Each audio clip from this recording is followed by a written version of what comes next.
1924 when I painted Massacre at Chios. Later in my life, I traveled to England and studied the work of English painters. How did you influence future artists? Well, I applied contrasting colors and small brushstrokes, which became an important influence on the Impressionists. What was your most important work? I'd have to say Liberty Leading the People. It confirmed the division between the Romantic style and the neoclassical style of painting. But now I will show you a painting called The Lion Hunt.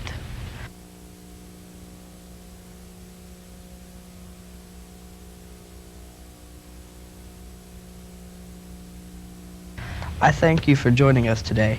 Next, but we have to move on with Richard Wagner. Richard, describe your childhood.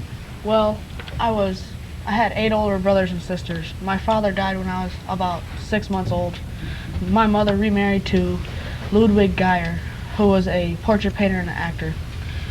He moved us to Dresden, which is in Germany. And then when he died 8 years later, my mother moved us back to Leipzig.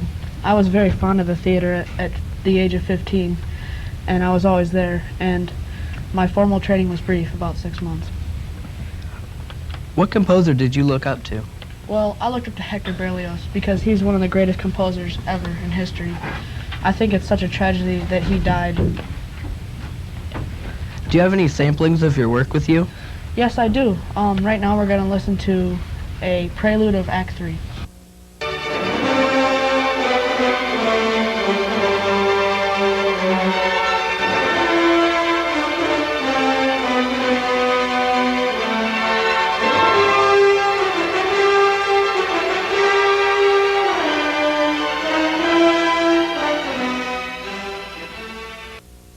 All right, well, it was lovely.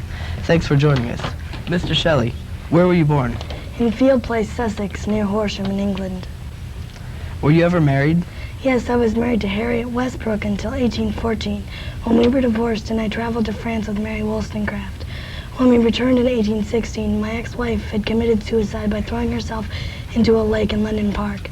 3 weeks later, I married Mary Wollstonecraft, who later wrote Frankenstein. I heard you travel a lot. Where did you travel? I traveled to Italy. It's a beautiful place and there's plenty of time for sailing. My favorite pastime is sailing. Did you ever go to college?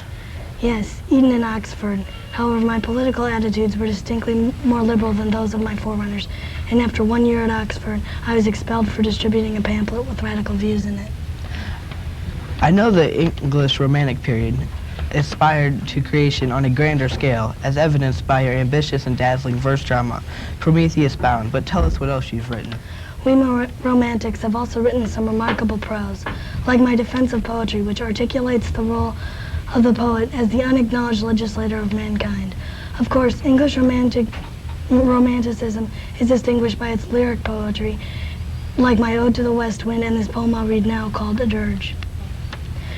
Rough wind that moaneth loud, grief too sad for song, wild wind, one sullen cloud, knells all the night long, sad storm whose tears are vain, bare woods whose branches strain, deep caves and dreary main, wail for the world's wrong.